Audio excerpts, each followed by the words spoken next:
Hi guys and welcome back. This is City Skylines 1, Episode 2 of Thunder Bay. As always, I'm your host and creator Legio, and if you like what you see and what you hear, you know what to do down below. So in today's episode, we are picking up where we left off in Episode 1. You could kind of say this is Episode 1.5 in a way. It's going to be a lot of continuation of what we did in the last episode, so a lot of highway work, a lot of interchange work, but we're going to spice it up a little bit with some train rails. We are working on what I am terming urban arteries for the city. I want to get those all built out before I really start plopping anything else down, because like I said in the last episode, it's easier for me to do it this way.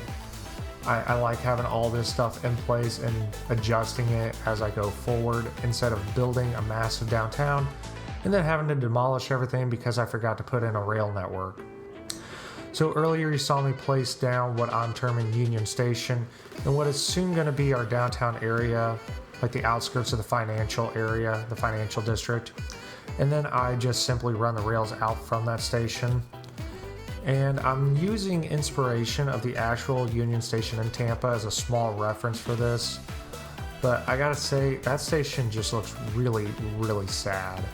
I've never actually been to that station itself, but just looking from Google Earth, it looks small and very underwhelming for a city of Tampa or the Tampa region size. When I was looking at it and I zoomed in, I counted 3, maybe 4 platforms for the station, and it just looks jammed into an awkward lot location that's between that highway, and then you have all these large plots of land of what I assume are just open fields, parking lots, and condos, I think, with a few commercial buildings sprinkled here and there. Like, looking at the map, it just looks like an afterthought. Basically someone saying, oh, we should probably put a train station in the city somewhere. Okay, well, here works. So they just kind of jammed it in there.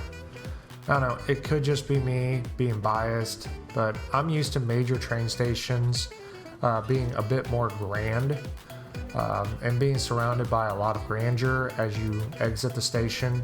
Sort of a way of saying, welcome to our city.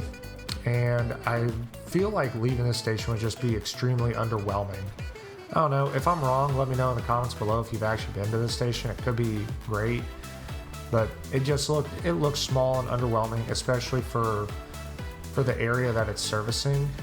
And I get that it's Florida, so trains are definitely an afterthought in Florida. They basically don't use them, from my understanding, from everything I see on the internet, that Florida basically hates public transportation. If you don't drive, then you don't survive in Florida. So anyways, in the spirit of that, I placed our station on the edge of what I already said is going to be the downtown core. We're going to build that out in the coming episodes. But for now, I placed it there on the edge, right along the water. And then overhead, it's going to get a whole bunch of infrastructure because that just feels like something Florida would do. We're going to build this train station that people are going to come in and see our city. And then as soon as they exit the station, they're going to look up and see an overpass right above their head. So I think that's going to be a great feel for the entire community. So anyways, you guys just watched me build out a lot of the rail infrastructure that's going to be on the map. Took me a little longer than it probably should have. I should have just slapped it down and been happy with it, but I kept adjusting how the lines were going to go because I'm never happy with anything I build. I always have to tweak and adjust it and detail it. And speaking of detail, early on in the build, I'm not going to do a whole lot of detail work because I want to get things placed where I want them and then come back a little later and detail some stuff. Like those overpasses will get detail work later on. I'm not going to do that right now because if they had to be moved, I don't want to spend an hour detailing it just to come back later and destroy it. It's a frustrating moment to realize I need to move something that took me forever to build. So now I begin working on our metro lines for the downtown region, and I gotta say, I like the way these turn out. The concept behind these was they were built after Union Station was already established, and you're not going to tear it down or renovate it to accommodate these anymore because it just wasn't feasible. So instead, we settle for the concept of putting the station a few blocks away so that when you come into the city, you exit the station and you have to walk to get to the metro lines to then get around the city. And that's actually not a crazy concept. That's how it is here in St. Louis. There's the metro line that's close to the Amtrak station. I believe it's that way in Chicago as well. When you leave Union Station, you have to walk a few blocks to get on the actual metro lines. So that's not a crazy out of the realm concept. They're close enough. So I think the people would be perfectly content coming out and then walking that street to the station just to get everywhere else in the city. And while we're talking about the asset, I know most City Skylines players get really curious as to what YouTubers using what asset. So the asset I'm using is the railway station in Coruña, Spain. Hopefully I pronounced that correctly. And it's a good looking asset. I found this while I was bumbling around the workshop looking for Spanish style architecture. And came across this and I thought that was perfect for the city because it's got that old Spanish style brick on the outside. It's a really good looking facade. I'll have it up on your screen now. I think it looks really, really good. And then it's got that modern industrial look for the platform area. So I think that's going to work really good. That's kind of what I'm going for in the city. We'll talk about it a little bit more later on. But I want some Spanish style architecture in here with some modern American feels to it.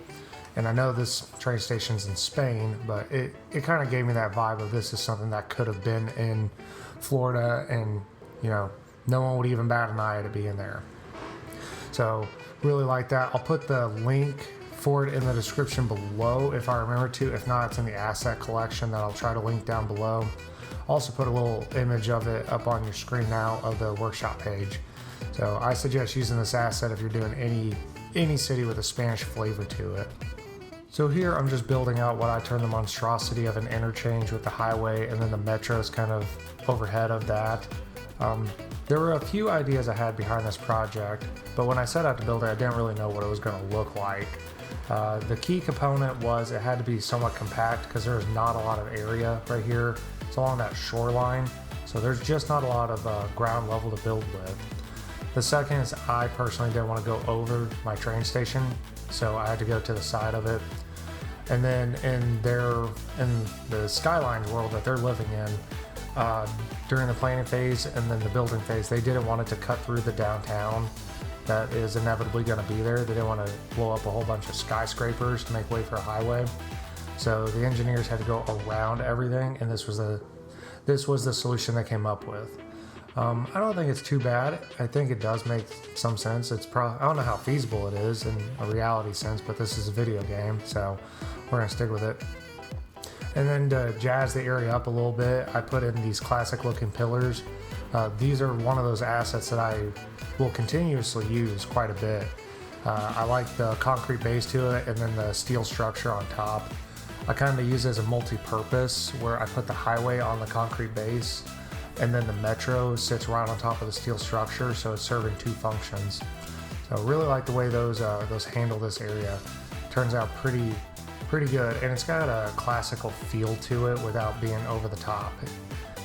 And now I'm spending way too much time fiddling around with the interchange.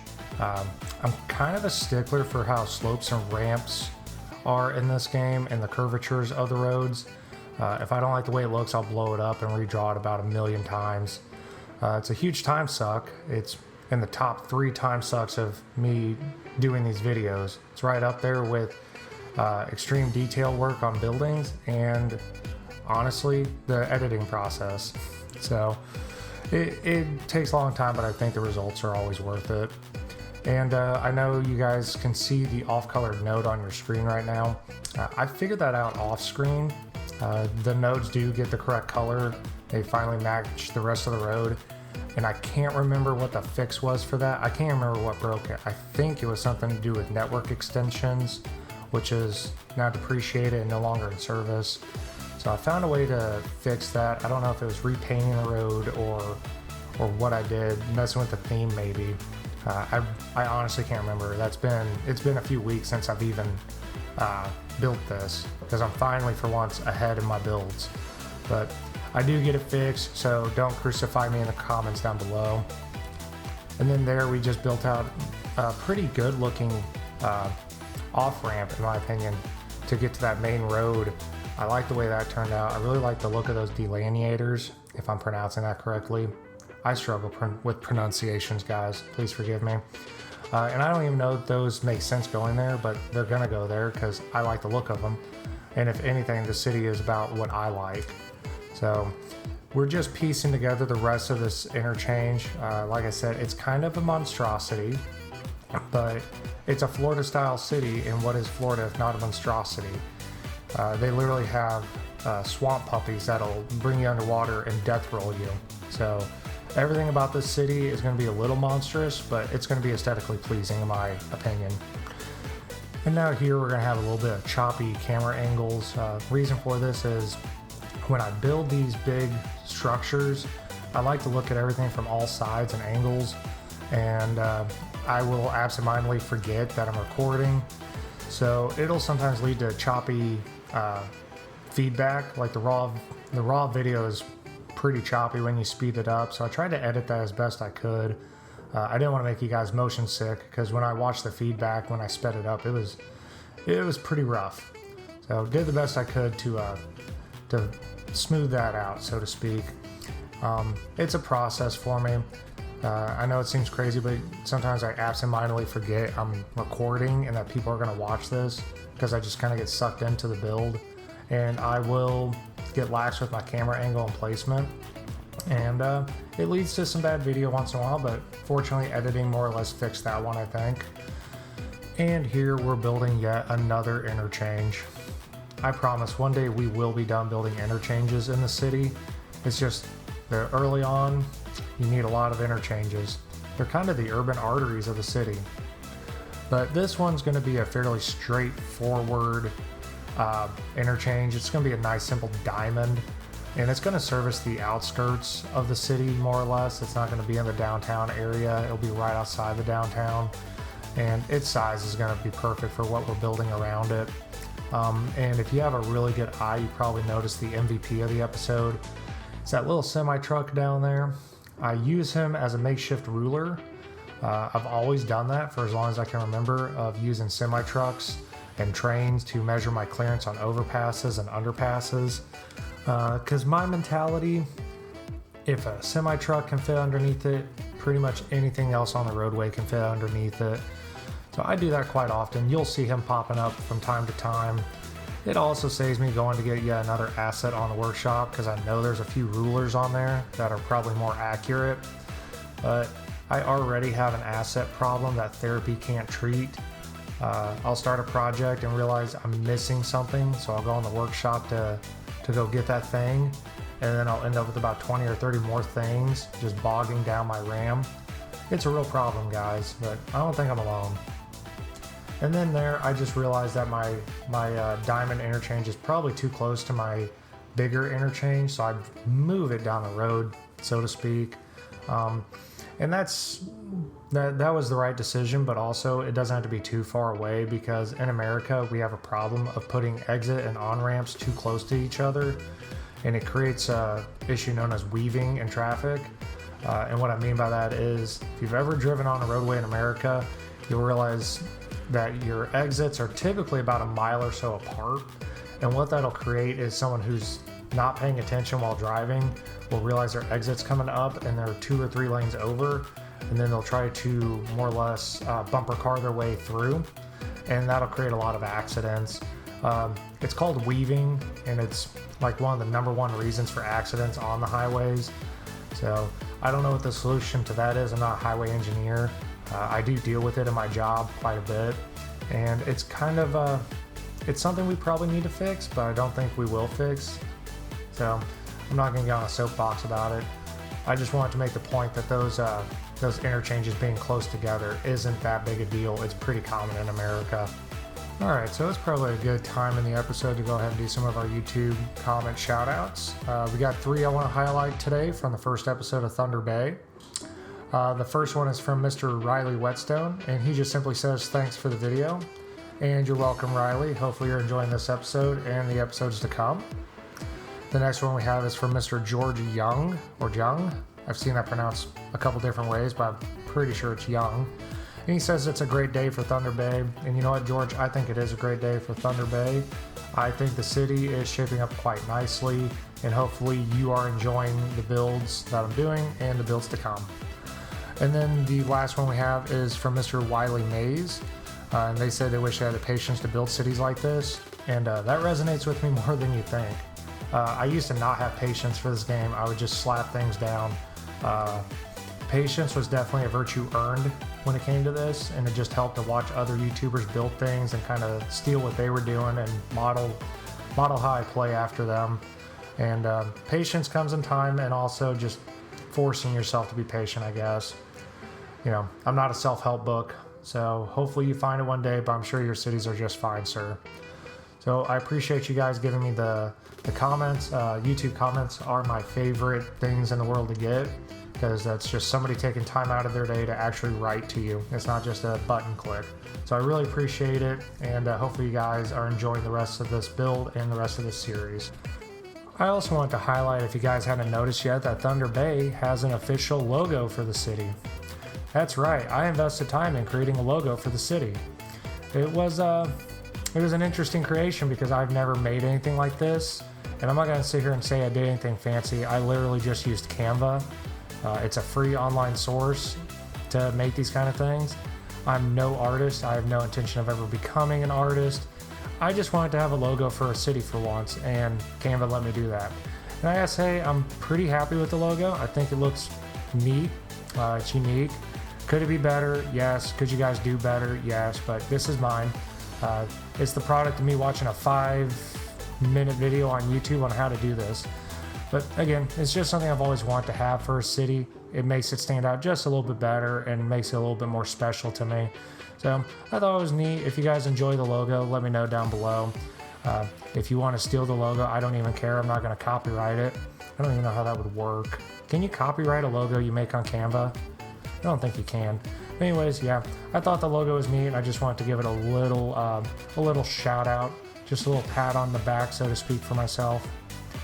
And then what we're doing on screen here is I'm creating another interchange. I know, I'm getting sick of talking about them as well, but creating another interchange that's going to feed into the industrial sector, cargo hub area. That's going to come later on in the build.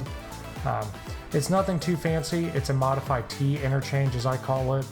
The highway kind of curves at a weird angle, so I have to kind of fit the off and on ramps kind of in unique perspectives, but I think it all works.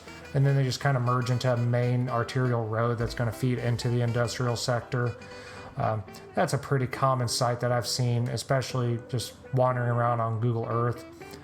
I forget the actual interchange I used as inspiration. I think it was somewhere in Texas I saw this, maybe in the Houston area. I don't know. If it looks familiar, just let me know. I know it looks familiar to other interchanges, but I swear I've seen this interchange somewhere. And I just spent a little bit of time of just hooking everything up, making sure everything runs smoothly in this area. Because when we come back later to build this industrial sector, it needs to be good. It needs to function smoothly. Otherwise, we're just gonna have traffic for days. And even though I don't play by the game standards, I still want things to run somewhat smoothly. And speaking of smooth, I think we're pretty smooth with how we tackle this road right here.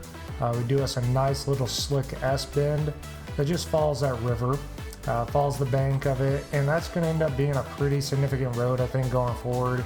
It's going to be a pretty good people mover, so to speak.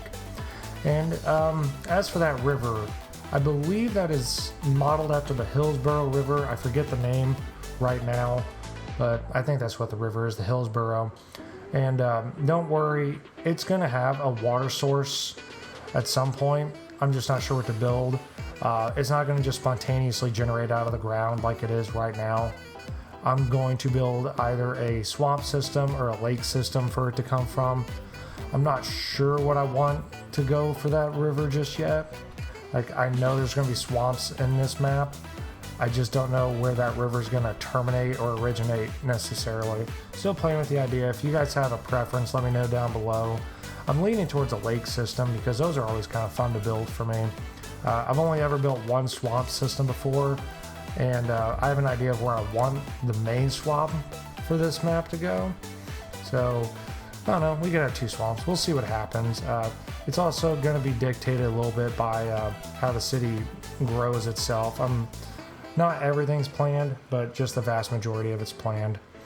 And that kind of feeds into another thing I wanted to talk about. This map is not going to be edge-to-edge buildings and man-made structures. There is going to be quite a bit of nature on this map. I'm going to have a swamp, maybe 2 apparently now I'm thinking about it. I'm going to have some woodlands. I'm going to have a couple lakes here and there. The lakes are going to be maybe recreational lakes that people like to take jet skis and boats out on. I've always built my maps very, very dense with man-made structures. I've always just made endless sprawl, it seems. And even in my series with City Skylines 2 and my first series with Mohegan, I didn't really have a plan to do a lot of nature on those maps. And I kind of want to do something different here. I feel like this could be, I could do Mother Nature a solid and let her actually have something on a map instead of just demolishing all of the trees just to put apartment buildings and single family housing everywhere. So I do plan on having quite a bit of nature. I think it could be fun. Also, what's good about nature is it is a space filler on maps. I don't have to use plot the growables for an hour to just build a neighborhood. I can just use the tree brush, and as long as you're smart with it, you can fill up a giant area and make it look good without an extreme amount of effort. So yeah, looking forward to building a lot of nature on this map, hopefully. And I almost forgot to mention, it's got to weave in, like it's going to be a swamp is here, and then literally 20 yards away could be a subdivision, because Florida does that stuff. Like, I want to emphasize, just because there's nature doesn't mean that the population is very far removed from that nature. Nature could definitely come to their back doorstep at a moment's notice. So yeah, looking forward to building all that. And we are basically going to be finishing up the episode by finishing out this road right here. I use a lot of tweaks on this because the elevation was just kind of weird, so I had to use the node controller and move it to really get things to kind of sort out here. And you're just seeing me do some lane math, making sure everything makes sense. Kind of was a pain in the butt to get all this to go properly. And then you'll notice that the nodes are a different color than the rest of the road.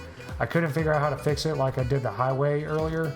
So I just used the intersection marking tool, made a big fill for it, and then just colored it as best I could to match. Because I can accept the off-ramps having a different pavement color. I can accept that because they're going and feeding into the highway. I couldn't accept the main road being that different. So I color matched as best I could.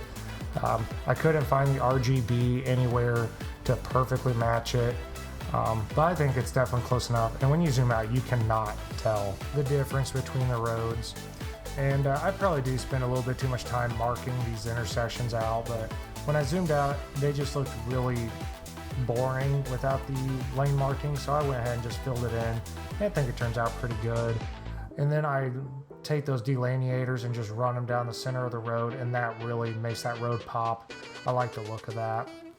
And then here is my favorite part of the episode, even though it's really quick. I take the Ocean Diamond Bridge asset, turn it into a procedural object, and then use it as a suspension bridge for my highway and my metro. And I waited to do this because I didn't know if I was going to have to change my plans for the highway. But now that I think everything's more or less set and ready to go, I can put this bridge in with no regrets. But the rest of this is just me tying the cables in. That's gonna basically be the episode, guys. So if you enjoyed what you saw and you're enjoying the series, please do the typical YouTube stuff down below, such as liking, commenting, and subscribing. And if you really enjoyed the episode, I do now have a Buy Me a Coffee page on the screen there. There's no obligation to give me money. There's no pressure. It's just if you really enjoyed what you're seeing, you can give me money and I will use it to buy royalty-free music to put in these episodes because I'm getting tired of using the same YouTube music. But that's the episode, guys. If you enjoyed it, please do the typical stuff and I will see you in the next episode. Have a good day. Bye.